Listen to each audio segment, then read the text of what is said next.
தாழ்வாழ்க, இமைப்பொழுதும் இன்னெஞ்சில் நீங்காதான் தாழ்வாழ்க. ஓம் நம சிவாய, ஓம் நம சிவாய, ஓம் நம சிவாய. குரு பிரம்மா குரு விஷ்ணு குருதேவோ மகேஸ்வர, குரு சாட்சாத் பரம்பிரம்மா தஸ்மை ஸ்ரீ குருவே நமக. அனைவருக்கும் வணக்கம். நான் உங்கள் ஜோதிடர் சங்கீதா ராம்குமார். நட்சத்திரங்கள் பார்த்திங்கன்னா நம்ம வாழ்க்கையில் மிகச்சிறந்த முக்கியமான பங்கு வகிக்குதுங்க. நம்ம ஒரு கோயிலுக்கு போனால் கூட நம்ம நட்சத்திரங்களை சொல்லி தான் பார்த்திங்கன்னா ஒரு அர்ச்சனை பண்ணுவோம். அது எப்படிங்க நமக்கு இதுதான் நம்ம நட்சத்திரம் அப்படின்னு தீர்மானிக்கிறாங்க அப்படின்னு கேட்டிங்கன்னா, நம்ம பிறக்கும் போது ஒரு வடிவத்தில் நட்சத்திரங்கள் ஒரு கூட்டமாக இருக்குங்க. அந்த நட்சத்திரத்தோட அந்த வடிவத்தோட அடிப்படையில் தான் நம்ம இந்த நட்சத்திரத்தில் பிறந்திருக்கோம் அப்படின்னு சொல்லுவாங்கங்க. இந்த நட்சத்திரத்தை பொறுத்த வரைக்கும் பார்த்திங்கன்னா மொத்தம் 27 நட்சத்திரங்கள் இருக்குங்க.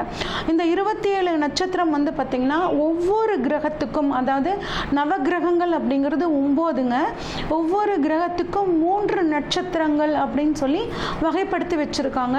ஒரு நட்சத்திரத்துக்கு பார்த்திங்க அப்படின்னா 4 பாதங்கள் இருக்குது, அதாவது 4 பிரிவுகள் இருக்குது. அப்போ ஒரு நட்சத்திரம், அப்போ 27 × 4 அப்படிங்கும்போது பார்த்திங்கன்னா 108 நட்சத்திர பாதங்கள் இருக்குது.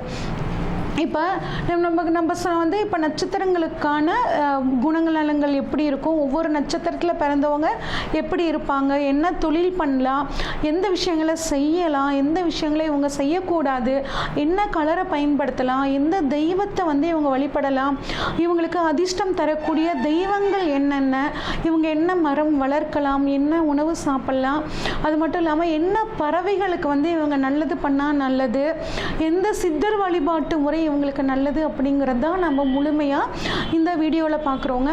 இந்த நீங்கள் பிறந்த நட்சத்திரம், நீங்கள் இப்போ திருவாதிரையாக இருந்தால் அந்த திருவாதிரை நட்சத்திரம் மட்டும் பார்த்தா போதுமா அப்படின்னா கிடையாதுங்க. நம்மளோட தலை விதியை தீர்மானிக்கிறதுல 3 நட்சத்திரங்களுக்கு பார்த்திங்கன்னா மிக முக்கியமான பங்குகள் இருக்குது. என்ன அப்படின்னா, நம்ம 3 விதி மதி கதின்னு சொல்லுவோம். இந்த விதி மதி கதியை நமக்கு தீர்மானிக்கக்கூடிய நட்சத்திரங்கள் அப்படின்னா, நம்ம பிறந்த சந்திரன் நிற்கிற நட்சத்திரம், அதுதான் நம்ம ஜென்ம நட்சத்திரம். அடுத்து நம்மளோட லக்னம் நிற்கக்கூடிய நட்சத்திரம், அடுத்து பார்த்திங்கன்னா நம்மளோட லக்னாதிபதி நிற்கக்கூடிய நட்சத்திரம்.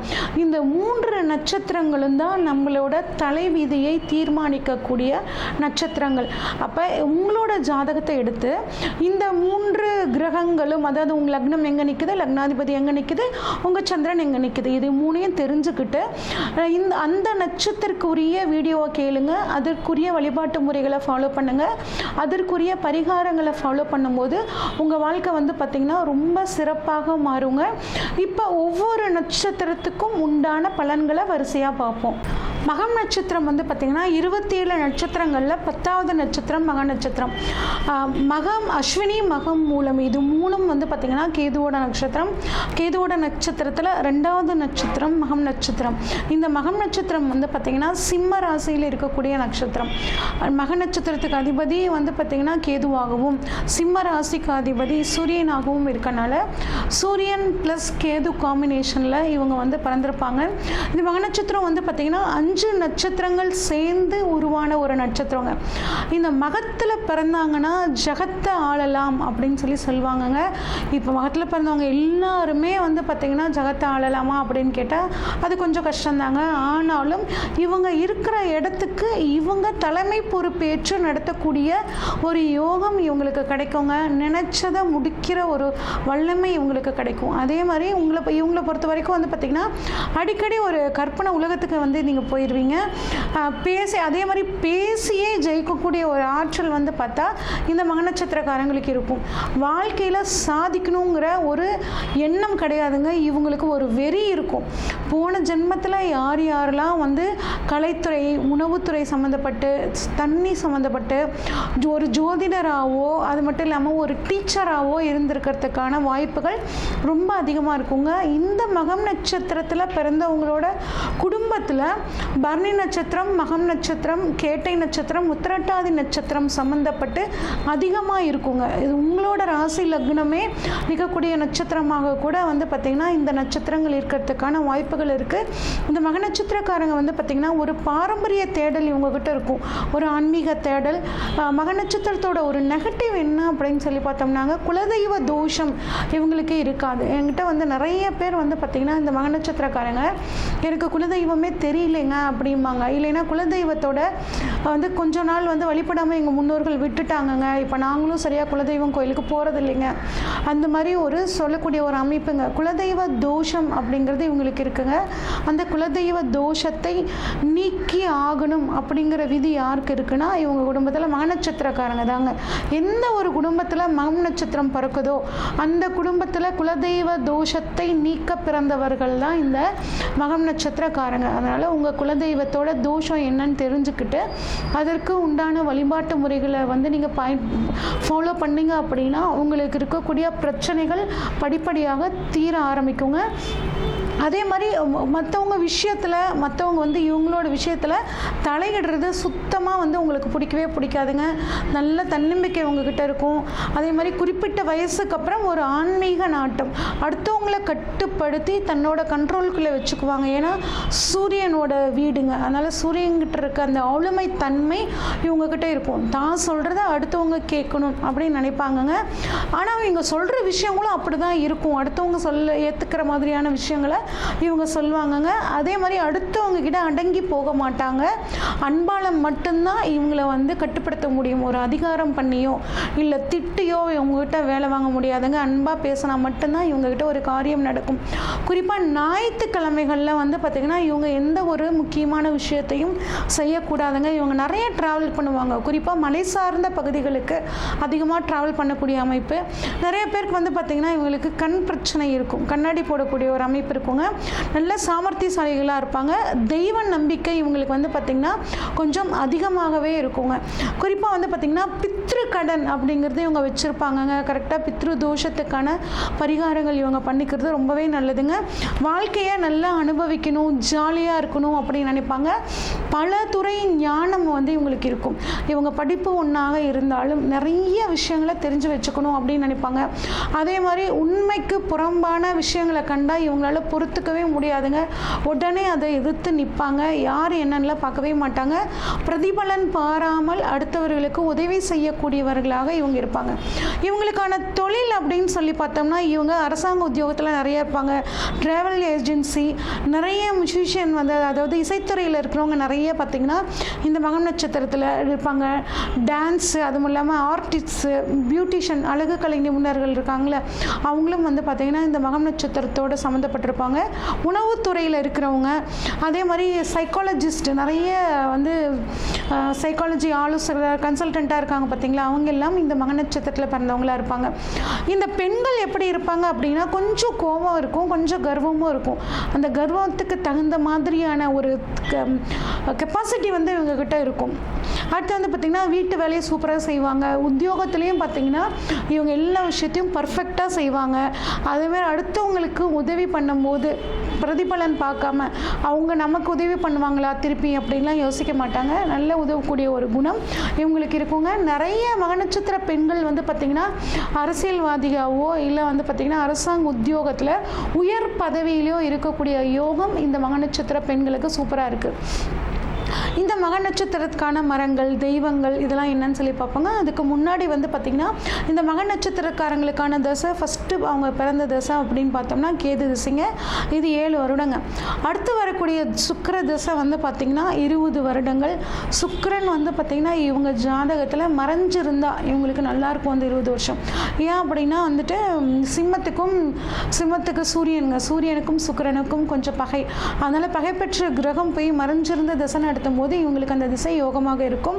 அடுத்து வந்து பார்த்திங்கன்னா சூரிய திசை 6 வருஷம் ரொம்ப அட்டகாசமாக இருக்குங்க. இவங்களுக்கான திசை ராஜா அப்படின்னு சொல்லக்கூடிய ஒரு சூழ்நிலையை அந்த சூரிய திசை உங்களுக்கு உருவாக்கி கொடுக்கும். அடுத்து 4வது திசை சந்திர திசைங்க, அதுவும் இவங்களுக்கு நட்புக்கான திசை. இது 10 வருடங்கள்ங்க. அடுத்து 5வது திசை செவ்வாய் திசை. அந்த செவ்வாயும் இவருக்கு நட்பு கிரகம், அதனால் அந்த செவ்வாய் திசையும் இவங்களுக்கு சாதகமாக இருக்கும். அடுத்து 6வது திசை வந்து பார்த்திங்கன்னா ராகுங்க. 18 வருட காலங்கள். இந்த ராகு திசை ஆரம்பிக்கிறதுக்கு முன்னாடி உங்கள் லைஃபுக்கான சேவிங்ஸ் எல்லாம் நீங்கள் பண்ணி வச்சுக்கிறது வந்து பார்த்திங்கன்னா ரொம்பவே நல்லதுங்க.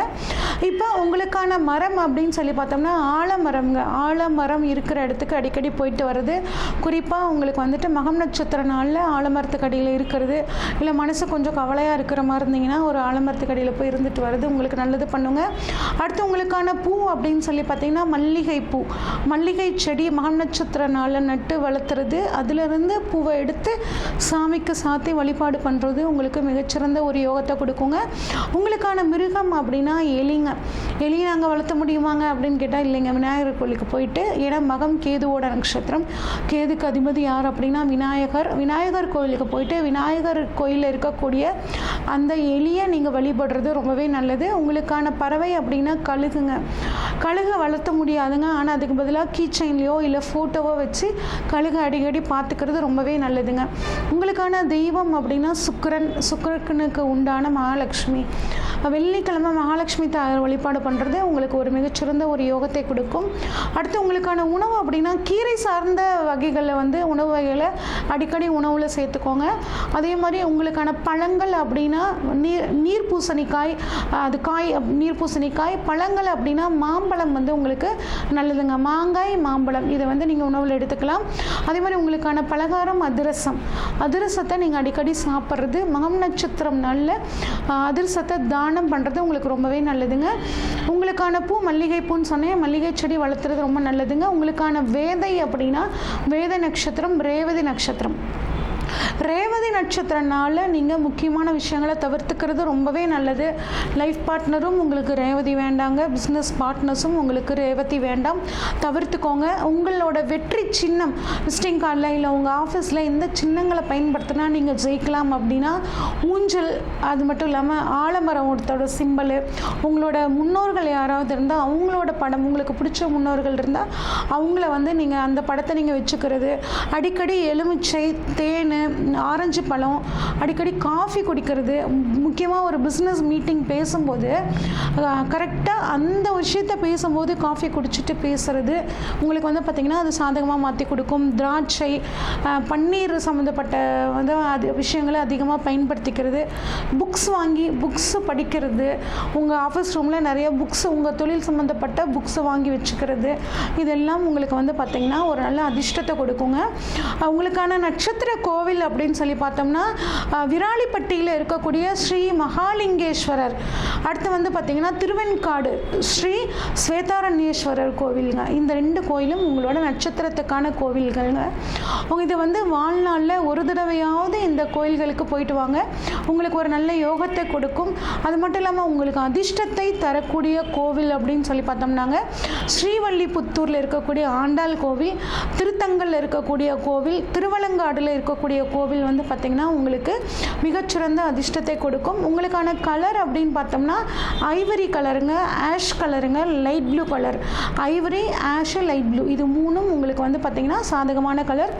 முக்கியமான விஷயங்களுக்கு போகும்போது இந்த கலரை வந்து போட்டுட்டு போகிறது உங்களுக்கு அந்த நீங்கள் போகிற விஷயத்தை கொஞ்சம் சாதகமாக மாற்றி கொடுக்குங்க.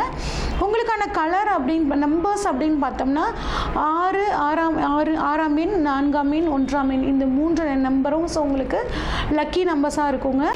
இது வரைக்கும் உங்களோட நட்சத்திரத்துக்கான பலன்களை பார்த்தோங்க. நான் ஏற்கனவே சொன்ன மாதிரி உங்கள் நட்சத்திரம் மட்டும் இல்லாமல் உங்களோட லக்னம் நிற்கிற நட்சத்திரம், லக்னாதிபதி நிற்கிற நட்சத்திரத்தையும் சேர்த்து பார்க்கணுன்னு சொன்னீங்க. எனக்கு லக்னம் எங்கே நிற்குதுங்க, லக்னாதிபதி எங்கே நிற்குதுங்கலாம் சொல்ல தெரியலைங்க, பார்க்க தெரியலைங்க அப்படி நீங்கள் நினச்சிங்கன்னா உங்கள் ஜாதகத்தை இந்த ஸ்க்ரீனில் தெரிகிற வாட்ஸ்அப் நம்பருக்கு அனுப்பிச்சி வைங்க. உங்கள் ஜாதகத்தை ஃபுல்லாக அனலைஸ் பண்ணிவிட்டு உங்களோட குணங்கள் இப்படி இருக்கும், நீங்கள் இப்படிலாம் வாழணும் அப்படிங்கிற ஒரு நெறிமுறைகளை, ஒரு கன்சல்டேஷனை உங்களுக்கு கொடுக்குறேங்க. நன்றி, வணக்கம்.